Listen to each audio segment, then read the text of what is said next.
What's up, guys and gals? Your host with the most, Griever, as always, bringing you guys the latest chapter, Chapter 80. What a milestone. 20 chapters away from a 100-chapter series that has, well, I am sort of shocked it's gotten this far. I really am. I know you guys are too, but let's talk about Chapter 80 because we have the man, the myth, the legend.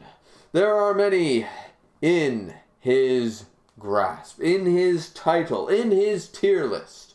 We have one of peak physical form, and that is the man, Mr. Sugimori, is officially a Jinyo. I mean, you know what I love about this? I would actually have a bigger problem with this chapter if they didn't simply, like 3 pages in, they have this panel where Matsuri's mother is explaining about Jinyo and versus Ayo and how most Ayo become monstrous and evil. Jinyo are very dangerous, of course. But there are actually modern day Ayo and Jinyo that are not built that way, right? They're few and far in between, but they are. And even Suzu says, aren't Ayo normally the dangerous ones? But Lippy, the one that was doing the kissing thing last chapter, was an Ayo all along. So we have the information now that the gym teacher, who's actually an English teacher, I forget how I messed that up, something about the peak physical form of Mr. Sugimori,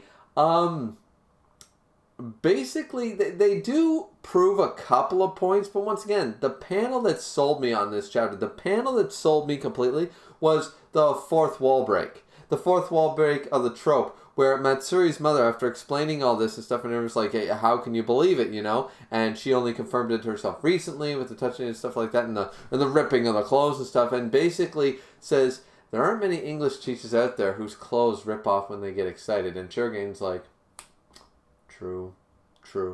It's a bit of a fourth wall break, like an old style 90s fourth wall break, because, yeah, we are completely breaking. I love when you have, you know how when we do comedic elements, you know, in anime, I mean, the girl hits the guy over the head with a frying pan or something like that they'd be taking them to the hospital if they hit that, you know what I mean? But they play it off for last when they actually acknowledge, like, holy shit, he took a lot of blows to the head. Is he actually okay?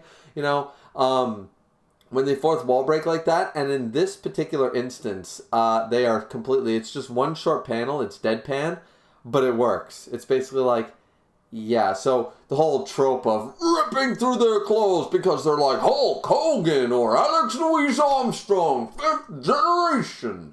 You know, that sort of tropey mentality in manga is being called out right now. It's like, I don't care how muscly he is. How does he flex and all his clothes go off? And he's like, yes, you know?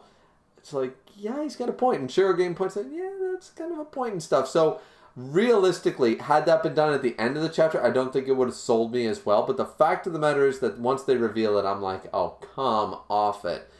And then it's revealed like 1 page later that no, like we're going to do this for gags. This was a well done gag chapter. This was well done. Like seriously, this was like, if you're going to do a funny, it's hard to keep up the comedy when there's been so much. It is hard to keep up the comedy when you're trying to be. I don't think this manga knows what it wants to be half the time. Sometimes it wants to be serious. Sometimes it wants to be progressive. Sometimes it wants to be tropey. Some days it wants to be comedy. Some days it wants to be a fucking hentai. It just depends on the day, it seems. It's like we're rolling the dice. What are we doing this week? You know? But for the most part, for this particular chapter, even though it's a gag chapter, we do get more reveal, of course, that Sugimori is, in fact, an Ayakashi. And we had no way of knowing that up to this point, though it does make sense when they point out all the facts. I mean, you can say that about other characters as well. The fact of the matter is that he is apparently on Shadowmai's side, and there's this whole thing. He's just trying to help her study because he is a Jinyo on the battlefield. That's why his Ayakashi energy is so strong. That's why his muscles are so great. And but he ended up, after being on the battlefield for so long and all those negative emotions from the battlefield and all the strength on the battlefield, he realized that he wants to avoid war and he wants to teach and pass on knowledge, sort of that whole don't repeat the stakes of history sort of idea. Like, once we finish this war, we're going to try to be better next time. He sort of took on that mentality from the battlefield that he doesn't want the world to be a battlefield anymore. So he decided to take all that energy and pass it on to future generations. So hopefully they can be the better and brighter generation sort of idea. And honestly, that's a good message. It's a good message to send. So I actually do like this chapter. It's a little ridiculous, but it is a fun chapter.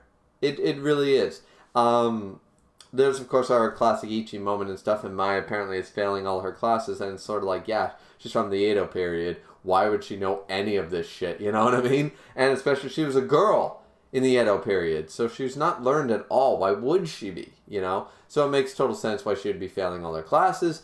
So they get Yayo, of course, Suzu and Matsuri's friend, to tutor her. And Sugimori's like, yes, paint, physical, tutoring, you know? And it's like, all right, cool. You know, so I really do like this chapter. I hope you guys liked it too. It is what it is, you know? Some days, and for the past month or two, this has been a comedy series. Next month, in March, April, it could be a serious battle shonen again. It's sort of topsy-turvy. We're sort of doing a bit of this up and down the roller coaster. Nothing like crazy climb and then drop or anything like that. But it's definitely a bit of a roller coaster with some curves and turns and some bumps and that kind of shit, right? So, and they sort of, as I said before, to use the thing, they roll the dice every week what genre they want the chapter to be. But right now, if we take it on face value, it was a fun chapter. It was fun. Without that panel explaining away the whole Sugimori and Ayakashi thing, I think it wouldn't have hit half as well. But with that sort of breaking the fourth wall, breaking the trope, being like, yeah, you guys just accepted that because it's manga, but it's like, that's not normal, you know? And it's like, yeah, how did we not see that before, you know, breaking the manga mold? I do like that. I do like that. So especially when we have a talking cat no one can see, one woman in a transformation jutsu, a dude transformed into a female gender bend, and another one who can make clones of herself. So, like, they're not the normal about the conversation between the four people involved, but it is an enjoyable chapter. So, anyways, I hope you guys enjoyed the video. And the review and the chapter. So, like, comment, subscribe as always. Ayakashi Triangle Chapter 81 review will be out, of course, next week. I don't think this series has gone on break, other than, of course, scheduled breaks. I don't think there's been a single break. Which, I mean, granted, it's a little fluff and lighthearted stuff, but kudos. Kudos to that. I hope the manga is not overworked. I really hope that, because the character models and the art is solid. So I just hope they're not overworking themselves. And I guess we might be seeing 100 chapters of Ayakashi Triangle. It's not that far away. It will happen at this pace. It'll happen well into this year. And that to me is crazy that Shonen Jump is allowing it and stuff. I guess there's a lot of horny teenage boys out there. Yeah, there's always been a lot of horny teenage boys. But anyways, point of the matter is, hope you guys enjoyed the video. Like, comment, subscribe. Don't forget the fourth and most important thing, to drink responsibly, as I always do. We'll see you guys back here next time. Bye-bye.